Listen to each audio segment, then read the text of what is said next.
Hallelujah. Praise the name of the Lord. Thank you, Jesus, for a new day. Yes, Lord. Salamat po sa iyong kabutihan, Panginoong Jesus. Salamat dahil muli na naman kami nandito upang ikaw ay aming sambayan.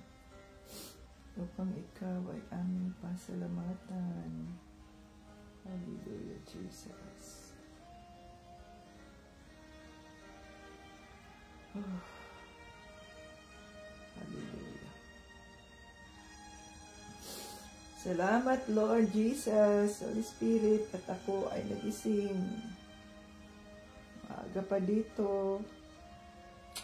Alas 5. Yes, Lord, you are our great God.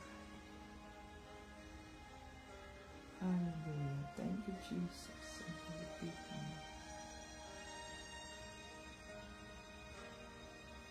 Thank you, Lord. It's Monday morning.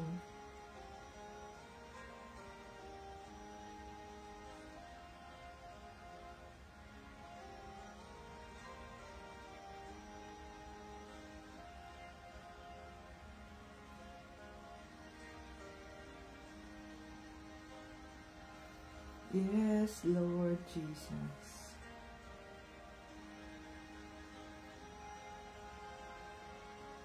Ayan, ang ating bagong time slot.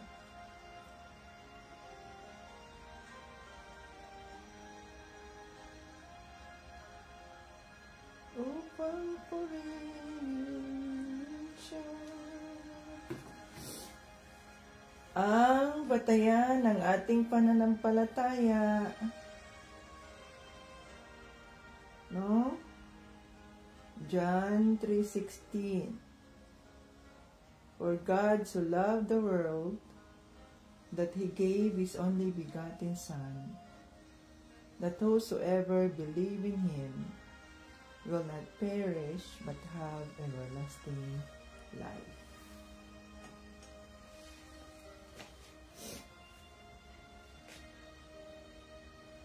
Happy moments, praise the Lord. Difficult moments, seek the Lord. Quiet moments, worship the Lord. Painful moments, trust the Lord. Every moment, thank the Lord. Oh, hallelujah. Thank you, Father. Yeah, welcome dito sa ating live. Ngayon ay Monday morning here in Houston, Texas. So, dahil nagbago ang oras, actually, ang oras na ito dati ay alas 5 pa lang. Kaya si Tita Bets ay nagigising na ngayon ay nag-adjust si Tita Bets ng 1 oras. So, gigising siya, gumigising ako sa dating oras natin nga na 5:30, ngayon 4:30. Kasi, ang 6 o'clock dati, okay, nakulangan kami, nabawasan kami ng 1 oras. So, ang alas 6, dati, ano ba yan? Hindi ko maintindihan yung oras na yan. Ang alas 6, ngayon, ay alas 5 pa yan. Noong nakaraang linggo. Ngayon, dahil DSR na, Daylight Savings, ang alas 5 dati ay alas 6 na ngayon. Kaya may kailangan kong gumising ng 1 oras, 1 hour advance ang gising ko, mga kating Jesus. Yan, no? Pero ito ang katawagan ng Diyos sa atin, kaya thank you, Lord, for His faithfulness. Kahapon ay inayos ko yung mga damit na ibinigay ng Diyos sa akin at buong linggo ay mayroon tayong parang mga motif. So, black ang ating suit sa linggong ito para madali. Puro black. Ayan. No? Thank you, Jesus, for everything. So, welcome dito sa ating live. Ngayon ay Monday morning, March 10, 2025. Dito sa Houston, Texas. Ito si Tita Vits, ang lingkod ng Diyos, fresh from the bed. Ayan o. Fresh from the bed pa ako, mga ka-Team Jesus. Hallelujah. Kahit pagod ang aking katawan na nagmo kahapon ng hapon, gabi na ako natapos, nagmo ako doon sa loan, tong loan na to na ang lawak-lawak, dahil sa labas lang, hindi pa kasama sa loob. But Lord, thank you for the strength, Lord, na iyong ibinigay sa akin at nandito ulit ako upang ikaw, Lord, ay sambahin, sundin ang iyong kalooban. Hallelujah. Okay. Magpuri tayo sa ating Panginoong Hesukristo. So, nasa na ang Team Jesus members? Team Jesus members, you are required to join the Bible study daily. Okay, so mag-umpisa na tayo.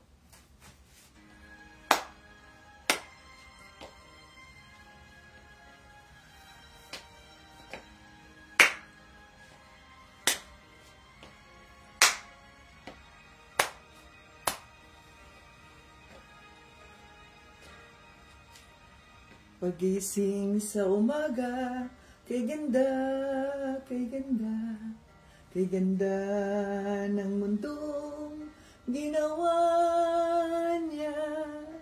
Ngayon ko lang nakita ang ganda ng mundo. Salamat sa Diyos at ako'y binago. Yes, Lord Jesus. Thank you, Lord Jesus. Nang tanggapin ko si Jesus, aking Diyos, nabago ang lahat sa buhay ko. Bagong ligaya ang nadarama, bagong pag-asa ang nakikita.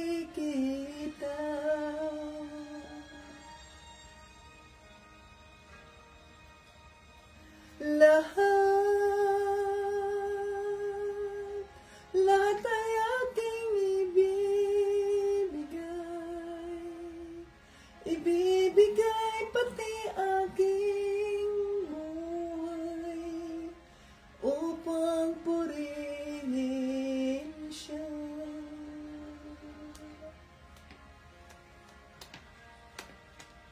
Lahat ay aking ibibigay pati aking buhay upang purihin siya.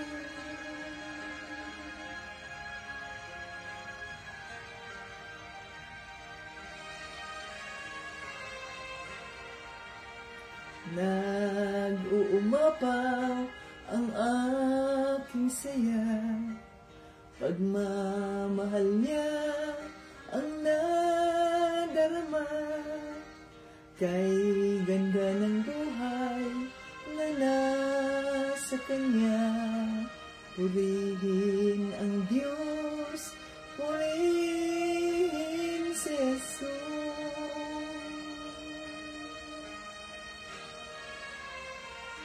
Lahat ay aking ibibigay pati aking buhay upang purihin siya.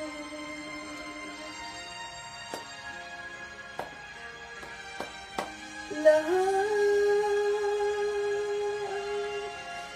ay aking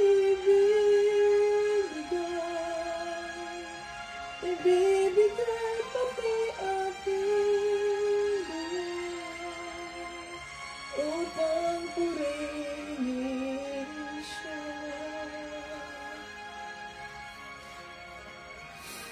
Hallelujah. sa Espiritu at sa katotohanan ng Panginoon sa Kristo. Hallelujah. Ayan. We welcome the Holy Spirit in our midst today. Come, Holy Spirit, I need you now. I need your anointing, come in your power. I love you, Holy Spirit. You captivated my soul, and every day I learn to love you more. Come, Holy Spirit, I need you now. I need your anointing, come in your power. I love you, Holy Spirit. You captivated my soul, and every day I learn to love you more. I'm reaching for your heart. You hold my life in your hands, drawing me closer to you. I feel your power renewed. Nothing compares to this place where I could see you face to face. I worship you in spirit and in truth. I'm reaching for your heart. You hold my life in your hands, drawing me closer to you. I feel your power renewed. Nothing compares to this place where I could see you face to face. I worship you in spirit and in truth.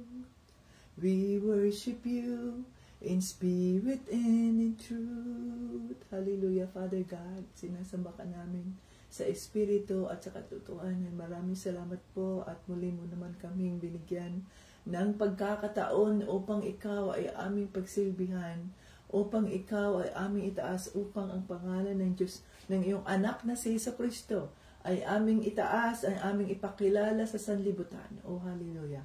Linisin mo ang aming mga isipan, ang aming mga puso, gawin mo kaming karapat-dapat sa iyong kaawaan, Panginoong Hesus, at na maintindihan namin ang mensaheng nais iparating ng banal na Espiritu. Maraming salamat sapagkat nandiyan ka. Pinapatawa din namin ang mga taong nagkasala sa amin. At Father God, dinideklara namin na ang live na ito ay holy, sanctified by the blood of Jesus. Oh, hallelujah. Thank you, Lord, for you are good at all times. King of kings and Lord of lords, salamat sa iyong kabutihan, Father God. Salamat sapagkat ikaw ang Diyos na buhay at walang imposible. Thank you so much, Holy Spirit. We welcome, itago mo po ang iyong lingkod sa cross ni Panginoong Jesucristo na hindi ako ang makikita, kundi ikaw. Ang kabutihan ng Diyos Ama, ang kagalingan, ang kaawaan, ang kanyang pagmamahal, ang kanyang mga pagpapalang siksik-liglig umaapaw. Thank you so much, Father God, in the name of Jesus. Lahat ng ito ay aming pinasasalamatan at aming hinihiling sa pangalan ni Panginoong Jesucristo at ng Banal na Espiritu. Amen! Hallelujah! Thank you, Lord. Welcome dito sa ating live. Ayan. Ang ating katawan ay masakit dahil nga sa pagmumo. At tapos na ang pagmumo, 2 linggo. Ay, sakit ang katawan. Para tayo ay makatipid. Kasi itong mga, itong mga garden mowers,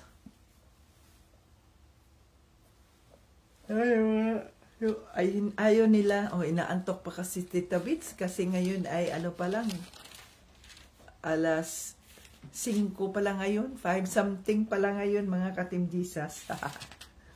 Okay. So noong nakaraang Sabado ay tinuruan tayo ng banal na Espiritu tungkol sa ano ba tayo? Noong nakaraang Sabado ay 8.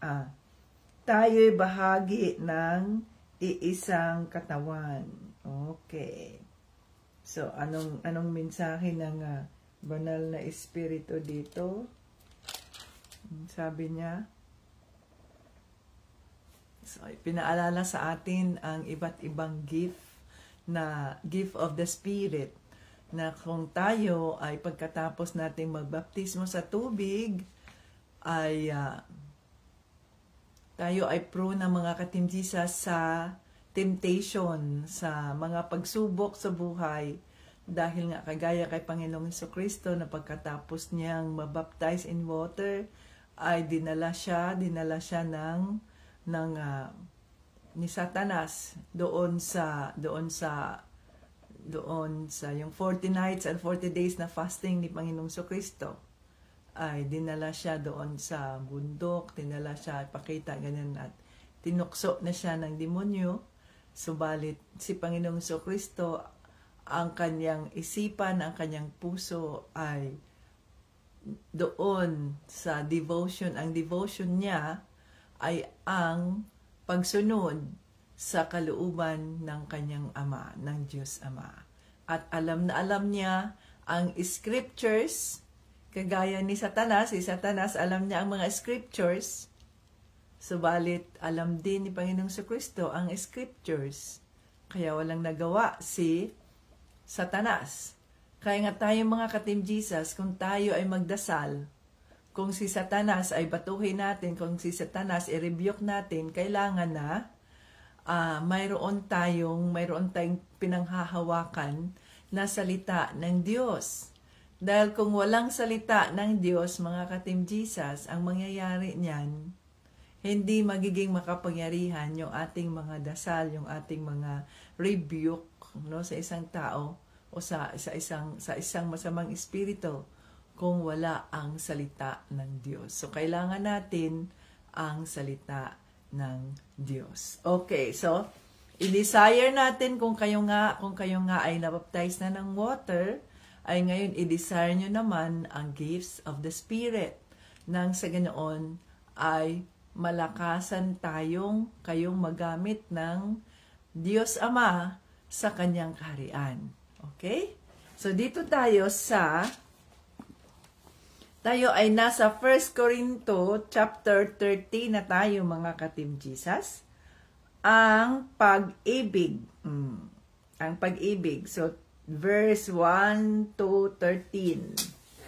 Verse 1 to 13. 9, ngayon ay 3, 4, 3, ano na ngayon, 10, 25. So kung babalikan natin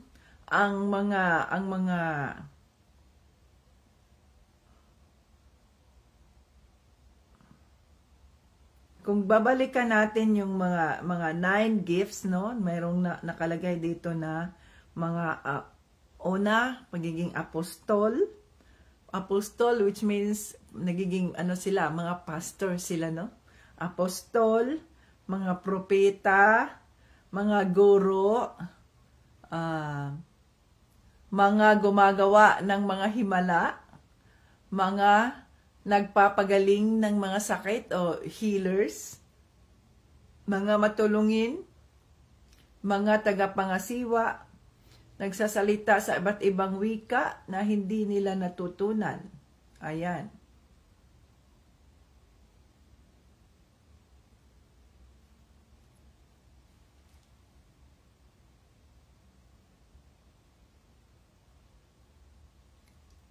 Dahil hindi naman pwedeng lahat tayo ay maging apostolis o maging apostle kagaya kay Pablo. So mayroon tayong iba't ibang katawagan. So yun yung gift na inire-reveal ng Holy Spirit sa atin once na tayo ay nabaptize na in water. So yung mga hindi pa nabaptize in water, sabihin ninyo, ay ayoko nga magpabaptize ng water kasi nangangahulugan yan. Wala na, nagpalit na ako ng relihiyon. Kung tayo ay nasa ilaw na, nasa light, remember, nung tayo ay, nung nabuksan ng banal na espiritu ang ating mga isipan at ating mga puso, nalaman natin ang katotohanan. kung ikaw lang, kung ikaw ay katotohanan, no? Kung kayo, excuse me mga ka-Team Jesus members, kung kayo ay naging Team Jesus nung dati na hindi kayo Team Jesus, mayroon kayong sariling mga cellphone, at nandito kayo, nagjo-join kayo, kaya nga naging Team Jesus member kayo dahil sa inyong attendance na persistent kayo. Ngayon sasabihin nyo na lang dyan sa mga messages ninyo na nakikinig si ganito, ganyan. Walang problema yan kung nakikinig ang inyong asawa, ang inyong anak, inyong kapatid, sino pa yan. Tahimik silang nakikinig kung hindi sila Team Jesus member. Pero kung sila ay Team Jesus member, ilang beses na yan ha, ilang beses na yan na sinasabi nyo sa akin dyan, sa aking live. To give respect to those members of Team Jesus na nandito, nag-spend ng oras, nag-spend ng kanilang panahon, ng kanilang resources, ng kanilang sariling cellphone, to be fair with them. Huwag kayong magsabi ng ganyan, dahil obligasyon ninyo bilang Team Jesus member, na nandito kayo, na visible kayo dito sa ating live. Kung hindi nyo magawa yan, umalis kayo sa team. Para hindi tayo maging unfair sa iba. Naintindihan ninyo yan? Kayo mismo ang magparamdam dyan sa live natin na nandito kayo. Huwag ninyong sabihin dyan sa live ko na ganito, na ganito, na ganyan. Wala akong pakialam. Kung hindi Team Jesus yung asawa mo, yung husband mo, wala akong pakialam. Pero dahil ikaw, ang husband mo ay isang Team Jesus, obligasyon niyang mag-join dito sa ating live. Naintindihan natin yan? Ayaw nating hindi maging patas yung iba ganyan. Nag-oobserba lang ako ha, at sinabi ko sa Holy Spirit. Kung hindi ninyo magawa ang presensya na kayo ay Team Jesus member dito sa ating live, umalis kayo sa team dahil malaya kayong makakaalis.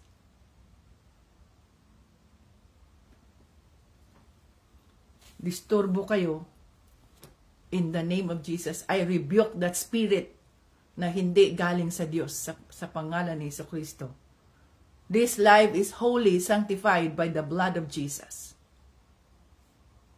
Noong kayo ay hindi pa, yung mga asawa ninyo na hindi pa naging member ng Team Jesus, nandito sila, visible sila sa Bible study, sa mga activities natin. Ngayon na naging member na kayo, sabihin nyo na lang na ganito, nakikinig lang si ganyan. Wala na ang cellphone. Obligasyon ninyo yan dahil nag-join kayo. Bawat isa na isang member ay mayroong obligasyon sa Diyos, hindi sa akin, hindi kay Tito Brian, hindi sa amin, kundi kay Jesucristo, dahil kinuha ninyo, tinanggap ninyo ang katawagan na yan. Kung kayo ay umalis dyan sa grupo ng Team Jesus na wala namang nagpaalis sa inyo, pues hindi na kayo kasama ng Team Jesus dahil ginusto ninyong umalis.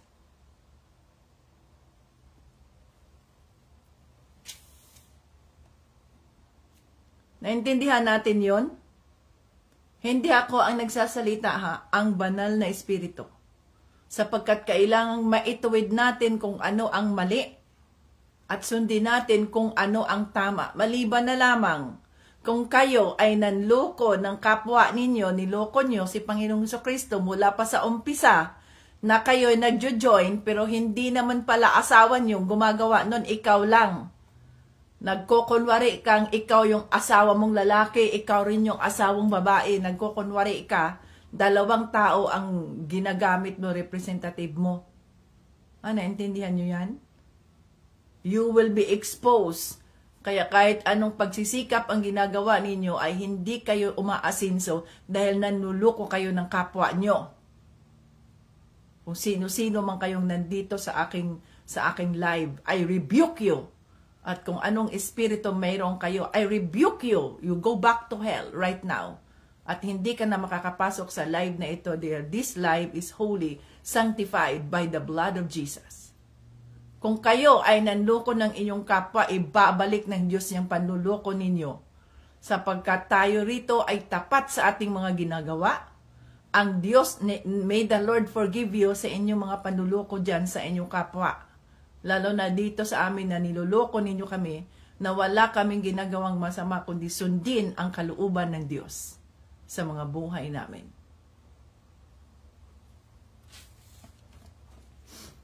Okay, so balik tayo dito sa 1 Corinto chapter 13, 1 to 13. Matagal na akong nagtitimpi dyan ha, sa mga pinagsasabi ninyo dyan sa live ko. Obligasyon ninyo yan dahil nag-join kayo sa team. Okay. Dito tayo, ang pag-ibig.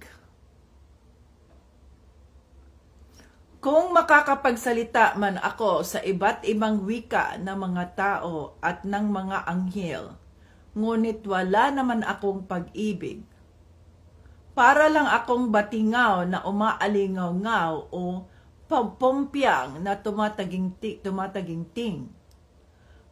2, verse 2, kung may kakayahan man akong maghayag ng mensahe ng Diyos, at may pangunawa sa lahat ng lihim na katotohanan at lahat ng kaalaman, at kung mailipat ko man ang mga bundok sa laki ng aking pananampalataya, ngunit wala naman akong pag-ibig, wala akong kabuluhan. 3, at kahit ipamigay ko man ang lahat ng aking ari-arian at ialay pati aking katawan upang sunugin, kung wala naman akong pag-ibig, wala rin akong mapapala.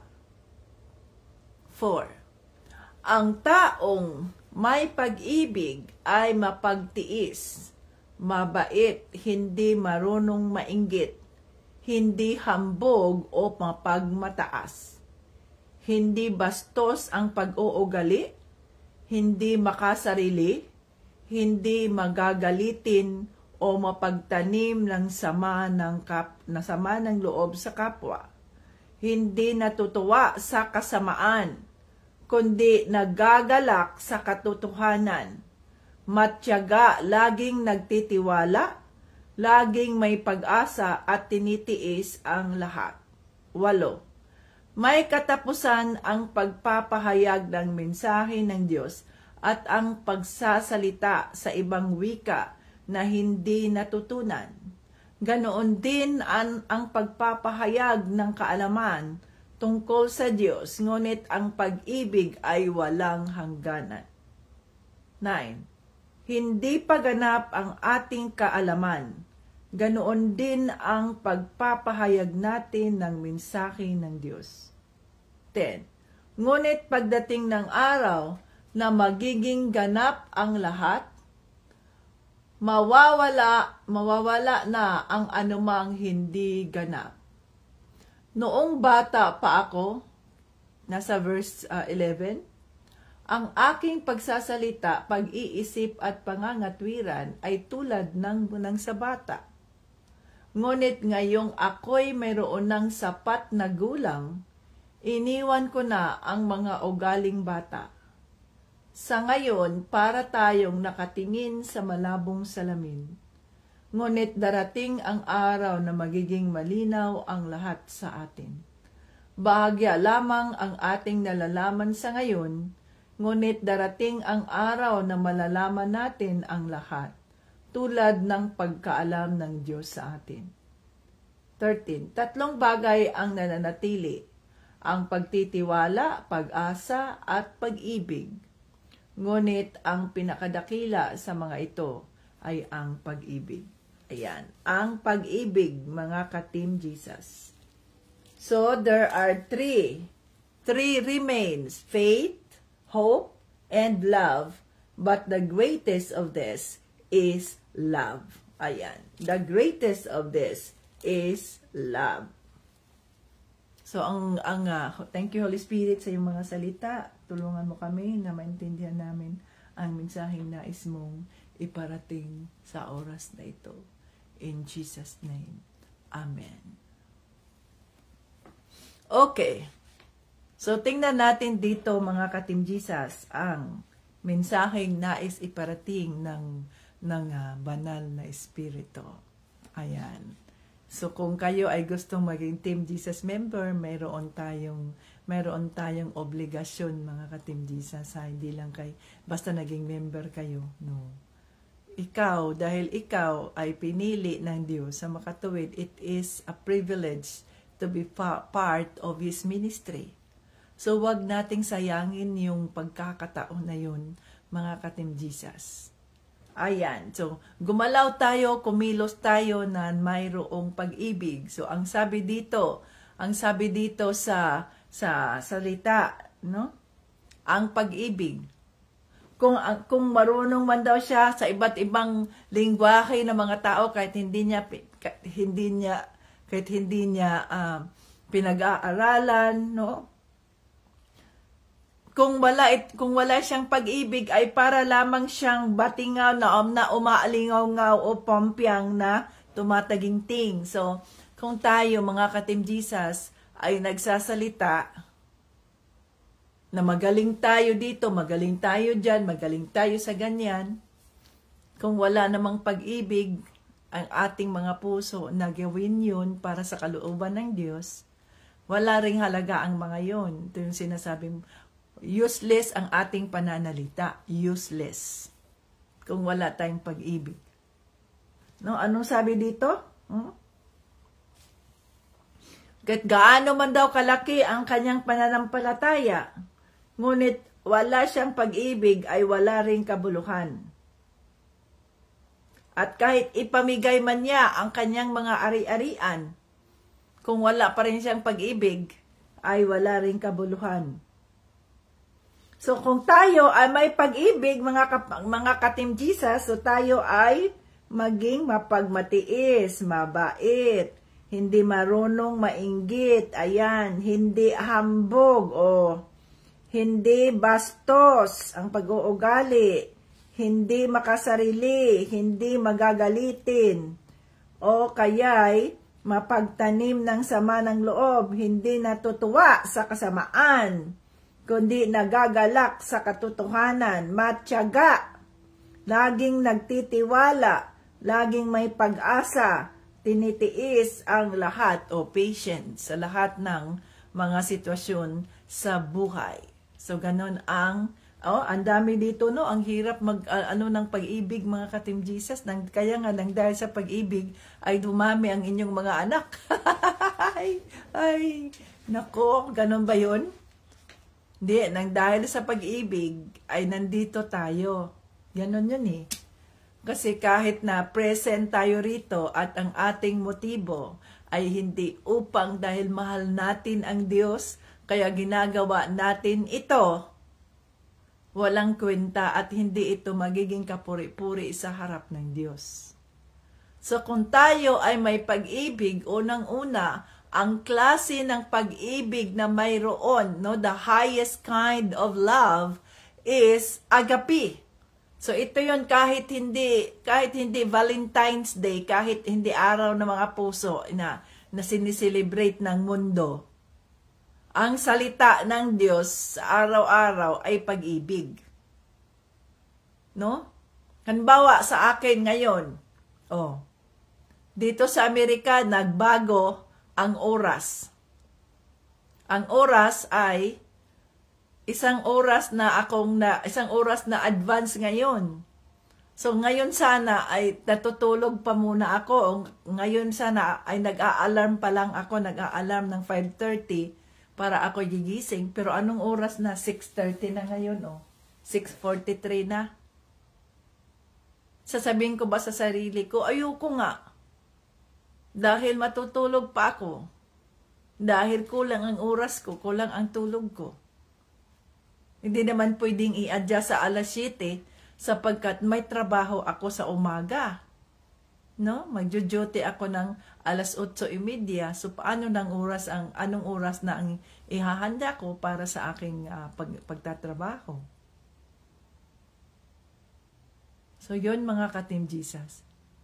Pero ginagawa natin ito nang sa ganoon ay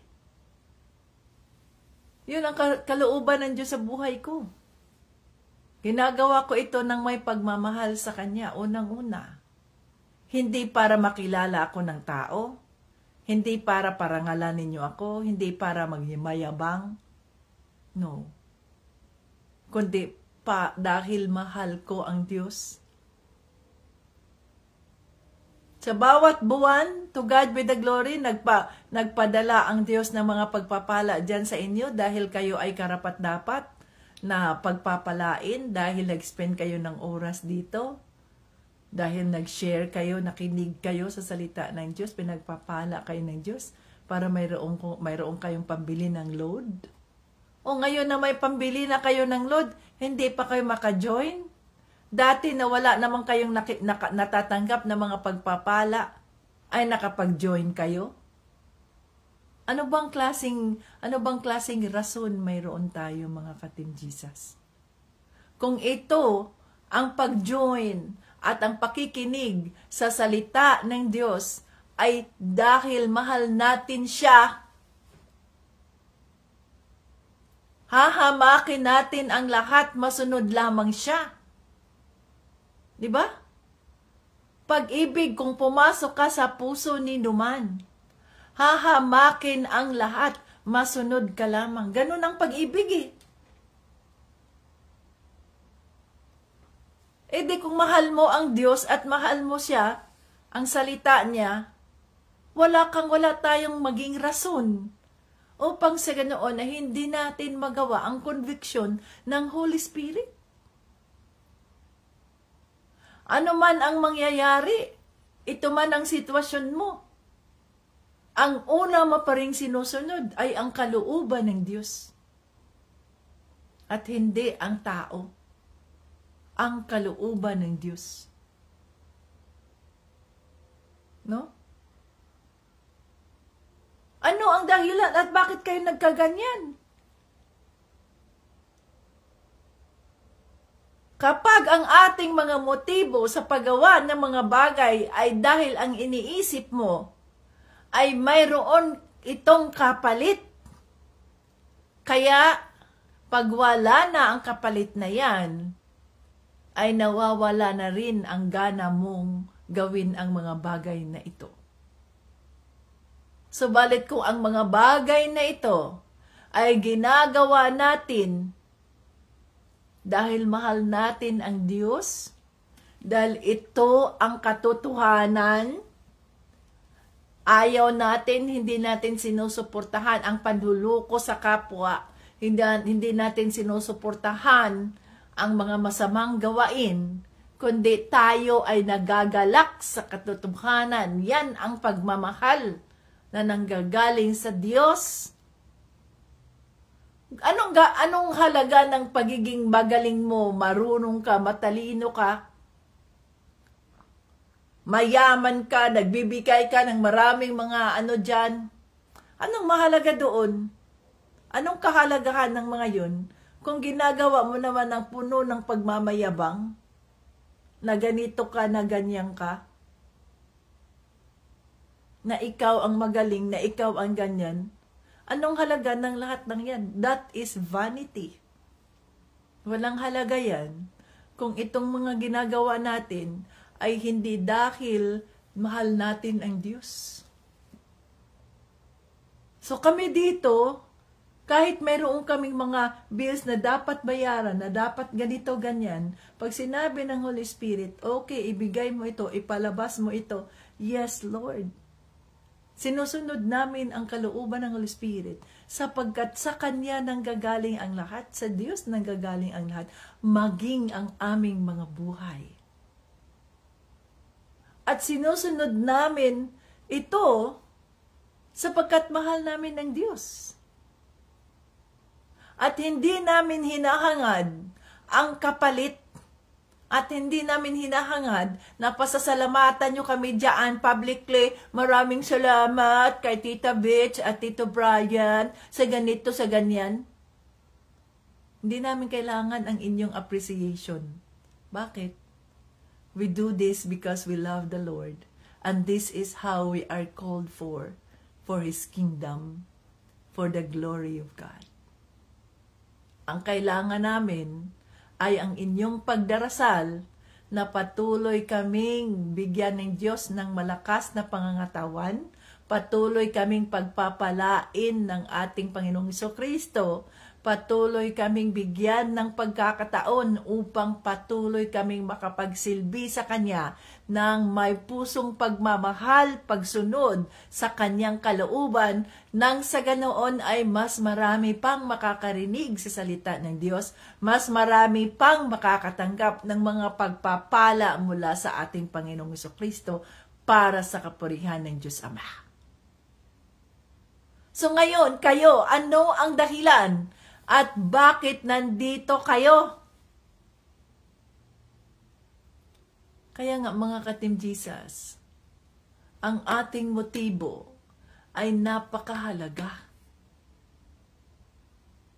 Ang ating motibo ay napakahalaga. Ano ba motibo mo rito? Upang maintindihan mo ang salita ng Diyos? O dahil mayroon kang ibang motibo kaya nandito ka? Tandaan natin, walang nakatago sa harap ng Diyos. Lahat alam niya eh. So may mga pagkakataon na maaring nabu-burn out na tayo dahil na-stress tayo, nape-pressure tayo sa mga ganitong bagay, sa trabaho natin, maging sa ating mga pamilya. Naiinis na tayo, nagagalit na tayo, pagod na tayo. Balik tayo sa salita ng Diyos. Ginagawa mo ba ang mga bagay na ito na may pagmamahal sa akin? Dahil kung ang mga bagay na ating iginagawa sa araw-araw ay may pagmamahal sa Diyos, hindi tayo mapapagod. Bakit? Kasi nga ginagawa natin para sa Diyos. Kahit na walang nakikilala, walang nakakakilala sa atin. Kahit hindi tayo pupurihin ng tao. Kahit na we work behind the scene. Hindi tayo ma-acknowledge ng tao dahil ang sabi ng Diyos, pag tumulong ka, tumulong ang iyong kanan, ang iyong kaliwa. Pag tumulong ang iyong kaliwang kamay, hindi dapat malaman ng iyong kanan. Pag tumulong ang iyong kanang kamay, hindi dapat malaman ng kaliwang kamay. So, you sacrifice yourself na hindi ka makilala ng tao, kahit na makikita mo dyan sa Facebook, sa social media, sa ang platform, na kapag ang isang tao ay nagbibigay, kapag ang isang tao ay nagpapala, no?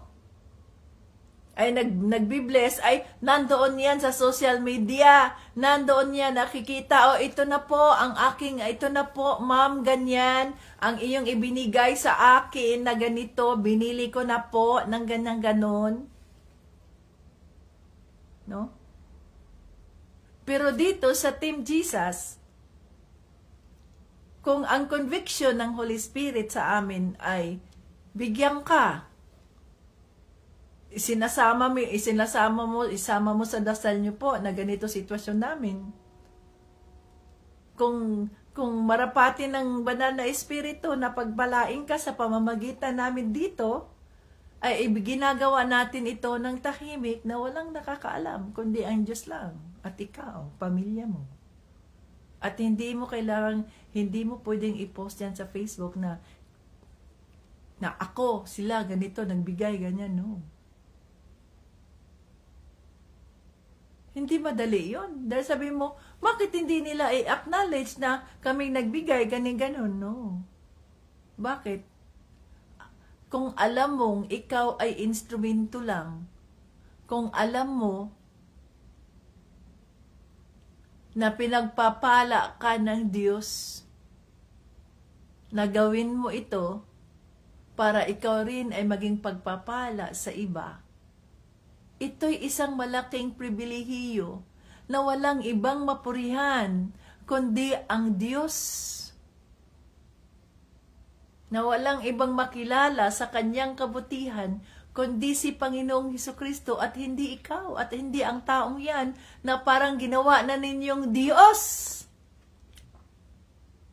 Diyan sa social media, yung mga nagiging kayo, mga followers kayo ni ganito, mga followers kayo ni ganyan, parang ginagawa na ninyong Diyos ang mga taong yan.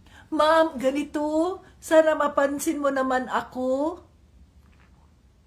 Sana ay makilala mo naman ako, mapansin mo naman ang aking comment na ako ay may ganito, na ang aking anak ay nangangailangan ng tulong, na ang aking asawa ay ganyan, na ako ay mayroong maraming anak na ganito ganyan. Sino na ngayon ang iyong inuudulo? Wala na si Kristo. Kasi tao na eh. Tao na. Ang iyong hinihinga, ng iyong pangangailangan, sa halip na ang Diyos at dumiritso kayo doon sa Diyos at doon kayo iiyak sa harap niya at hindi sa social media.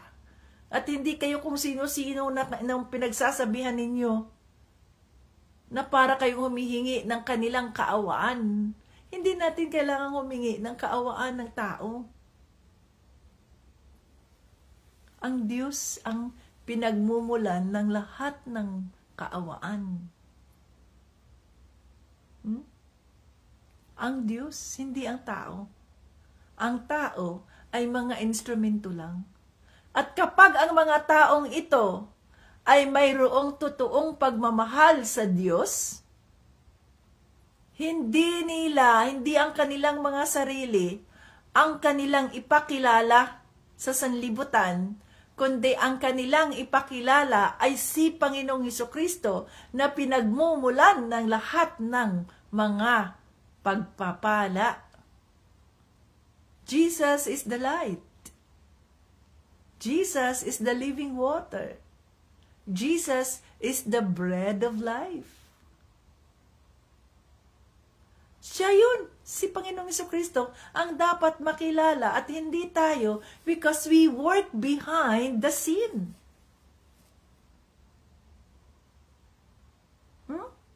Behind the scene tayo nag-work, hindi tayo ang makikilala, kundi si Panginoong Hesukristo, ang kanyang kabutihan, ang kanyang kagalingan. Hindi ang tao, hindi tayo doon sa tao nagpapakilala, hindi tayo doon sa tao nagpapasalamat, hindi tayo doon sa tao nagmamakaawa, kundi mismo sa Diyos. Hindi kung tayo ay may pagmamahal, kung halimbawa, ikaw ay isang asawang babae, pagod ka na sa mga gawaing bahay, sa mga anak mo, ang dami mong mga anak, o sino bang may kasalanan no, na ikaw ay nagkaroon ng maraming anak, ang anak ay mga pagpapala. Pero kung hindi naman tayo marunong mag-alaga sa ating mga anak, at ang mga anak ay nagiging buwisit tayo ng dahil sa kanila, hindi yun pagpapala ng Diyos. Yan ay bunga ng inyong kasalanan. At kasalanan ba ng Diyos na nangyari yun sa atin? No. Nangyari yun sa inyo? Hindi. Kasalanan natin yun. Kasalanan ninyo yun dahil hindi kayo nagpigil sa mga sarili ninyo at hindi nyo muna iniisip ang kapakanan ng inyong mga anak bago ninyo ginawa yung inyong mga ng laman ninyo. Yung hilig ng ating laman. Hindi mo naman kayang buhayin ang inyong mga anak. Hindi, wad-wad kayo ngayon sa trabaho para sa mga anak nyo. Dahil ang mga anak, hindi sila dapat maging buwisit. Sila dapat ay mga pagpapala na ibinigay ng Diyos. Dahil hindi lahat ng tao, ang lahat ng mag-asawa ay binibibiyaan ng mga anak.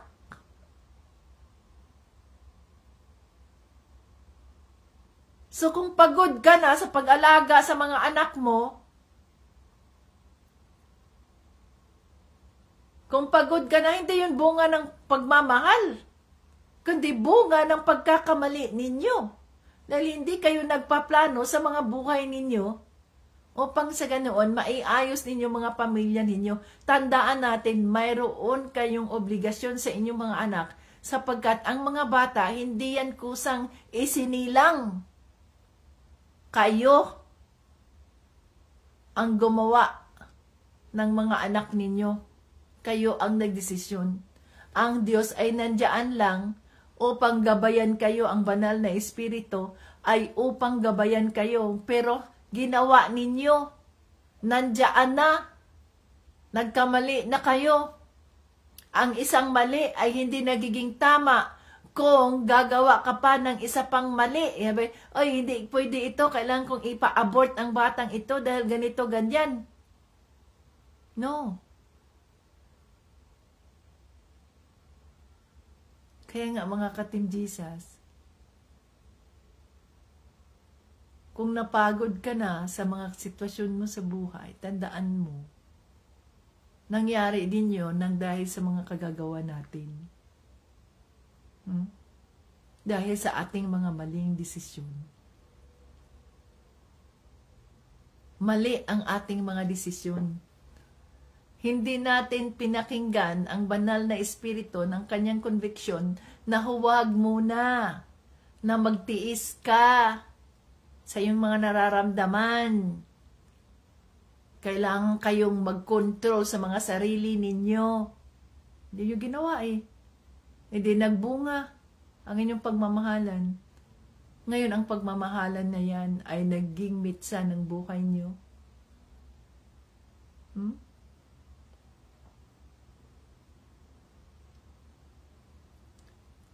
May obligasyon kayo sa inyong mga anak, hindi lamang upang mapakain sila, kundi upang ituro sa kanila ang tamang landas. Kung ang mga anak ninyo ay ngayon ay wala sa tamang landas, yan ay kasalanan ng mga magulang sapagkat ang mga bata ay walang alam yan. Ang training ng mga magulang, ang mga magulang, ang unang mga guro ng mga bata. Kung wala kayong pakialam sa inyong mga anak, dahil trabaho kayo, pagod kayo dito, no, kahit pagod ka, galing sa trabaho, kung ito ay para sa anak mo, gagawin mo yun. Sapagkat obligasyon mo yun sa iyong mga anak. Gawin natin yon na may pagmamahal sa Diyos sapagkat itong mga batang ito ay kaloob ng Diyos, mga pagpapala sila ng Diyos sa makatuwid. Huwag natin silang gawing dahilan kung bakit kayo naghihirap sa mga buhay ninyo. Sapagkat sila ay mga pagpapala sa makatuwid, mahalin natin sila kagaya ng pagmamahal natin sa Diyos. Gawin natin ang mga bagay na ito, ang pagsusuporta sa kanila, ang pagtuturo sa kanila, ang pagdidisiplina sa kanila, para sa Diyos. Dahil mahal natin ang Diyos at itong mga ito ay mga pagpapala ng Diyos. Huh? So, huwag mong pagsisihan. Tama naman yun na tayo ay nagsisi at nagawa natin ang mga ito, kasalanan to. Ang kaawaan ng Diyos kung tayo ay nagsisi, ay mararanasan natin yan. Subalit, ang consequence ng ating kasalanan ay nandiyan yan. Ngunit, dahil humingi na nga tayo ng kapatawaran, at nararanasan natin ang grace, no, ang biyaya ng Diyos. Kaya kahit na nararanasan natin ang hirap ng buhay nang dahil sa ating mga kasalanan, no? Napagtatagumpayan pa rin natin dahil kasama natin ang Diyos, kasama natin si Panginoong Jesucristo. At isunuko natin sa Kanya yung kasalanang ginawa natin at humingi tayo ng kapatawaran at gabay kung paano natin malampasan ang mga sitwasyong ito, ang mga pagsubok na ito, na hindi tayo napipilitang gawin ang mga bagay na ito, kundi dahil mahal natin ang Diyos.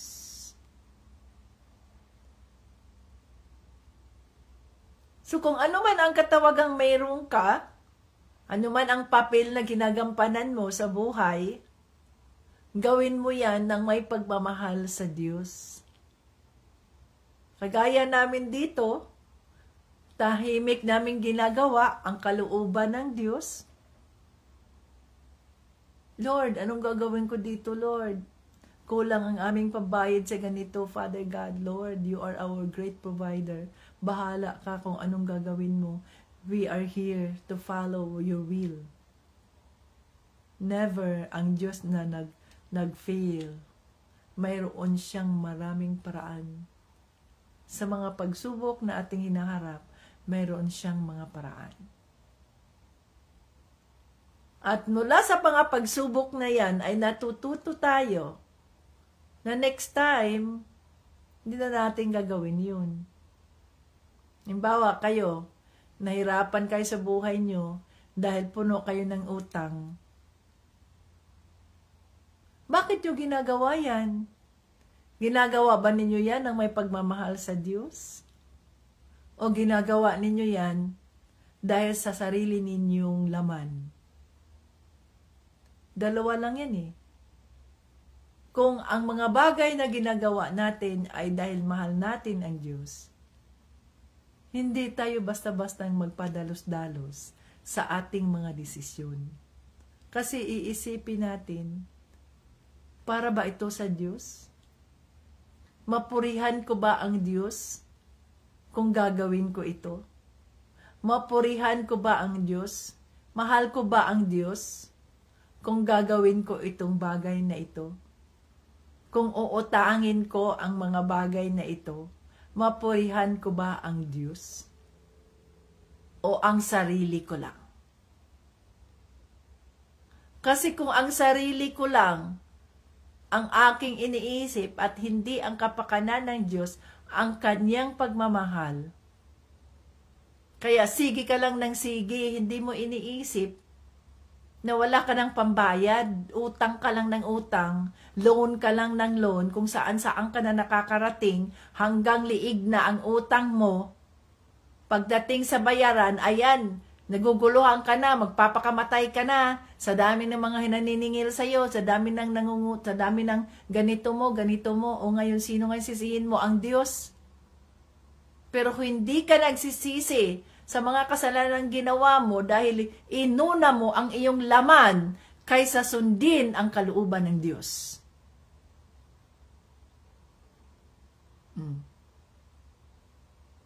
O sino ngayon ang pinahihirapan mo? Ikaw ang pinahihirapan. Sarili mo ang pinahihirapan mo. At sana'y matuto ka. Matuto tayo sa ating pagkakamali. Nangyari na yan sa atin, bakit pa rin natin inuulit kahit alam nating naghihirapan tayo, kahit alam nating mali? Hindi pa rin tayo natututo sa ating mga nagawang kasalanan. Nagpapatuloy pa rin tayo kahit alam nating mali. So anong sabi dito? Ang taong may pag-ibig ay mapagtiis, mabait, hindi marunong mainggit. O see?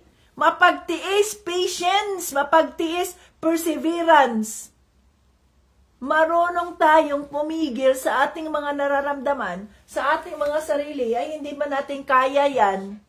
Huwag muna ngayon. Kailangan natin ang karunungan ng Diyos. Hindi lang yung, o sige, puro, o sige. Hindi natin iniisip. Pagdating ng panahon hanggang liig na ang mga utang natin, wala na kayong makita, wala na kayong take home pay dahil ganito na lang. Saan kayo pupunta? Nangyari na yan sa inyo dati eh. Nangyari na yan sa atin dati. Hindi ba tayo natuto na may taong ginamit ng Diyos upang tulungan tayo, maihaon tayo sa ganitong sitwasyon? Ganon na naihaon na tayo, bumalik na naman tayo sa pagiging putik?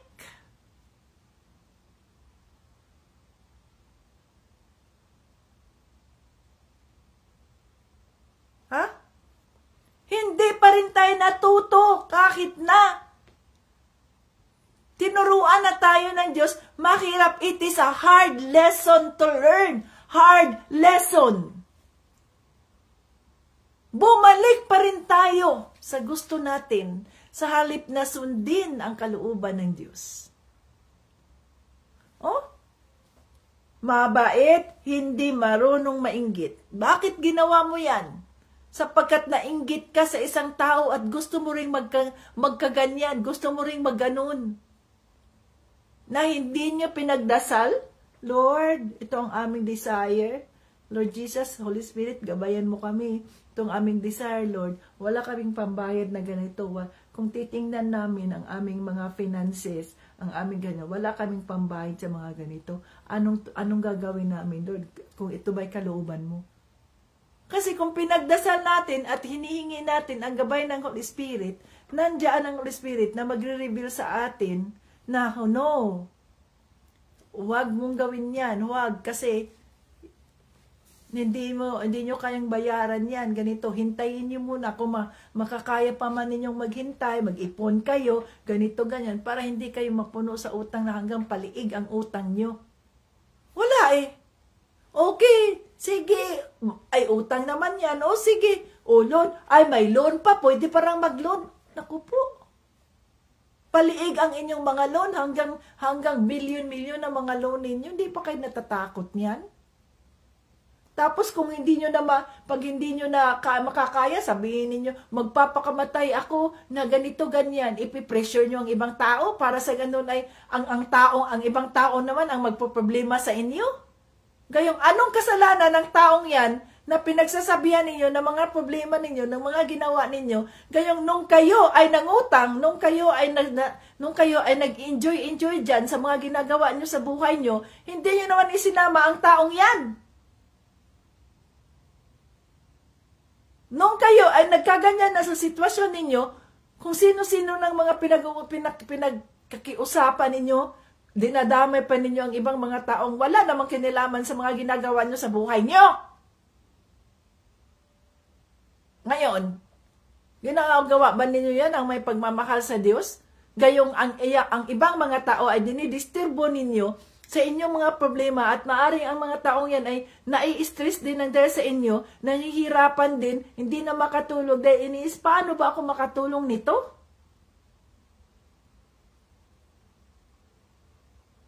Hindi nyo iniisip, nung ginawa ninyo yan, ang taong yan, wala namang ginawang, hindi nyo naman yan isinama sa inyong desisyon, pwede ba magganito kami, ganyan-ganyan? Hindi nyo naman sinama.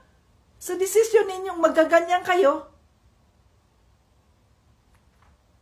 Tapos kung kayo na yung nahirapan, ang Diyos hindi nyo naman sinama na kayo magdesisyon na gawin ninyo yung mga bagay na yan.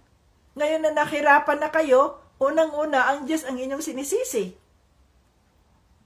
Unang-una, iiyak-iyak kayo doon sa Diyos dahil ganito, ganyan.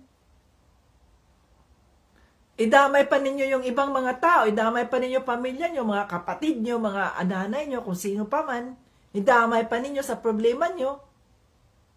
Nung pinasok nyo ang problemang yan, hindi man kayo nandamay ng iba. Hindi man yan kasali sa mga problema nila, problema ninyo. Yung kayo ay nag-enjoy pa dyan sa mga ginagawa ninyo, mga utang-utang dyan. Sinama ba ninyo yung taong yan na dinistorbo ninyo? Na hindi na makatulog, na i-stress din ang kasama ninyo dahil sa ginawa niyong kasalanan? Oh. Rebuke Israel tayo ngayon. Kasi gusto ng Diyos na turuan tayo. Gusto ng Diyos na mayroon tayong pagmamahal. Kung mayroon tayong pagmamahal sa Kanya, ano sabi dito? Hindi hambog o mapagmataas, hindi bastos ang pag-uugali, hindi makasarili, hindi magagalitin o magtanim ng sama ng loob sa kapwa, hindi natutuwa sa kasamaan, kundi nagagalak sa katotohanan, matyaga, laging nagtitiwala, laging may pag-asa at tinitiis ang lahat. Oh. Ha? Pag kayo ay naglo-loan dyan, hindi nyo naman sinasama itong mga taong ito. Nag-enjoy kayo dyan sa mga loan ninyo, Nagyabang kayo sa mga sarili ninyo na may pera kayo, may ganito kayo, may mga bagay kayong ganyan. Pero pagdating na sa problema at pagdating naman sa mga bayaran, ay sinasama na ninyo ang mga taong yan na wala namang kinalaman sa inyong sitwasyon na ginawa ninyo yan. Oh. Yan ba ay may pagmamahal? Ang sabi doon, kung may pagmamahal o may pag-ibig, ikaw ay hindi nagiging makasarili. Hindi ka nagiging makasarili. Kung may pag-ibig ka sa Diyos, hindi ka nagiging makasarili. Ha? Kung may pag-ibig tayo sa Diyos, hindi lang ang sarili natin ang ating iisipin, kundi iisipin natin ang iba. Iisipin natin ang iba. Marami tayong nadidisturbo nang dahil sa sitwasyon natin. Pero nung ginawa natin ang mga bagay na yan, ikaw lang mag-isa. Asawa mo lang, kayong dalawa lang nagdesisyon na gawin ninyo yan. Pero pagdating na ng pagharap ng mga buhay, nandadamay kayo ng iba nang dahil sa inyong pagiging makasarili. Nandadamay tayo ng iba nang dahil sa ating pagiging makasarili.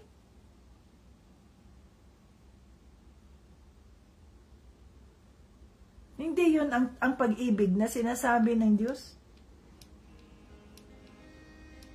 Kasi kung tayo ay puno ng pag-ibig ng Diyos, hindi yung pag-ibig sa sarili natin, no? Self-love. Hindi ibig sabihin na wala na tayong pagmamahal sa sarili natin.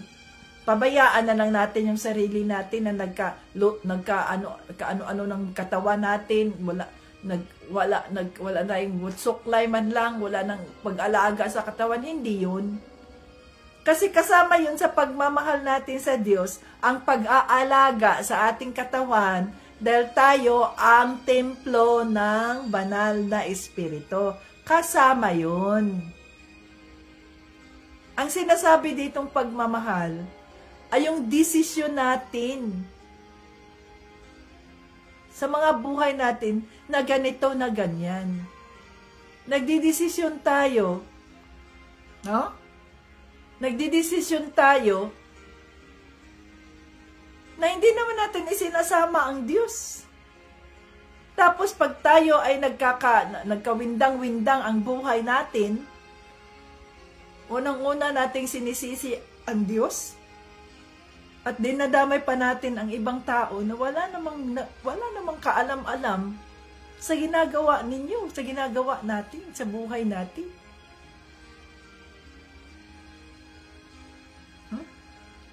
So, ang tunay na pagmamahal, no? Hindi makasarili. Love is patient. Ang sabi dito, no?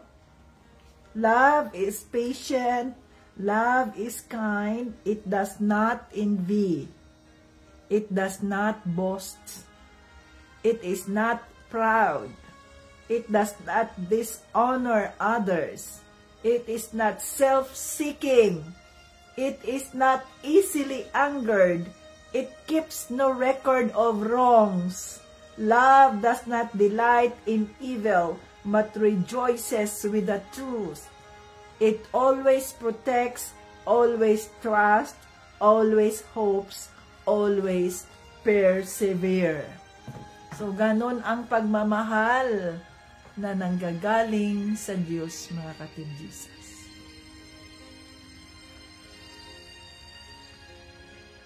So, hindi makasarili. Hindi makasarili ang pagmamahal ng Diyos. Ang pagmamahal ng Diyos ay sacrificial.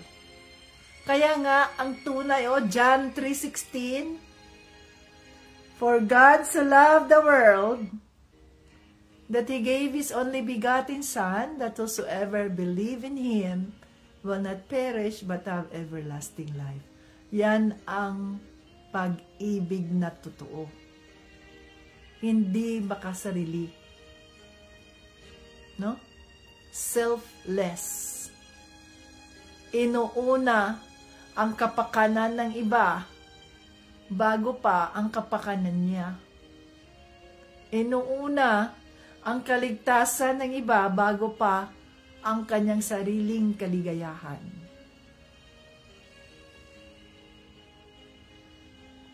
Yan ang tunay na pagmamahal.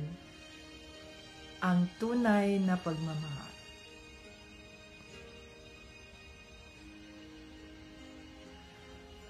Ay, God, salamat po, Lord, sa iyong mga paalala, Lord Jesus. Holy Spirit, thank you sa iyong paalala. Rebuke is real. Patawarin mo po kami sa aming mga nagawang kasalanan. Patawarin mo po kami. Na may mga bagay kaming ginawa na walang pagmamahal. Nasa halip na gawin namin yung aming mga katawagan na puno ng pagmamahal sa iyo, nasundin ang iyong kalooban ng may pusong galak at pagmamahal, ay nagrereklamo kami, nahihirapan kami sa mga buhay namin, sa mga sitwasyon namin. Lord, patawarin mo kami, Panginoong Jesucristo. Patawarin mo po kami sa aming mga nagawang kasalanan at ipasok mo po sa mga puso namin ang tunay mong pagmamahal. Ang uri ng pagmamahal, ang agape love, ang pagmamahal na nanggagaling sa Diyos Ama, ang pagmamahal na hindi makasarili, ang pagmamahal na puno ng pagtitiis, ang klase ng pagmamahal na puno ng pagpapatawad. Oh, hallelujah, Jesus. Nahirap man gawin ang mga bagay na ito, Lord. Pero kaya namin gawin ang pagmamahal, ang sundin ng iyong kalooban, dahil kasama ka namin, Panginoong Jesucristo. Sabi mo sa mga salita, I can do all things through Christ who strengthens me. So, ang gawin ng iyong kalooban ay hindi madali. Lord Jesus, subalit makakaya namin yan dahil kasama ka namin. Salamat sa iyong rebuke, salamat sa iyong paalala sa amin. Nasaan man kami, ano man ang mga sitwasyon namin ngayon, Lord, na gawin namin ang mga bagay na ito na may pagmamahal sa iyo. Pagmamahal na hindi namin binibilang ang kapalit, hindi namin kinukwenta kung anong maging kapalit, kundi ang pagmamahal na ito ay pagmamahal na para sa iyo. Nagawin namin ang mga bagay na ito bilang isang asawang babae, bilang isang asawang lalaki, na mahalin namin, alagaan namin ang mga pagpapalang ibinigay niyo sa amin. Ang mga anak na ibinigay niyo sa amin, Panginoon. Maraming salamat po. Na hindi kami mapapagod sa aming mga gagawin. Nang sa ganoon, ay maging kapuri-puri kami sa iyong harap. Maging kapaki-pakinabang kami sa iyong kaharian, Panginoong Hesus. Na makikita ng aming mga pamilya, ng sanlibutan, ang ilaw na nanggagaling sa iyo, Panginoong Hesus, sapagkat ikaw ang ilaw. Ikaw ang ilaw, ikaw ang liwanag ng katotohanan. Gamitin mo ang aming mga buhay upang makita ng sanlibutan ang ilaw na ito. At kagaya namin na binago mo, pinili mo, baguhin mo rin sila, Panginoong Hesus. Piliin mo rin sila para sa iyong kapurihan. Lord, maraming salamat po sa katagumpayan ng iyong Bible study. Maraming salamat po sa provision mo sa bawat isang nandito. Patuloy ka na magpapala sa iyong mga anak, sa mga taong nakikinig sa iyo ng tapat, sa mga taong nandito dahil mahal ka nila at hindi dahil mayroon silang ibang dahilan. Hallelujah. To you be all the glory and honor, Father God, in Jesus' name, and the Holy Spirit. Amen. Hallelujah. Hallelujah. Ayan, mga ka-Team Jesus.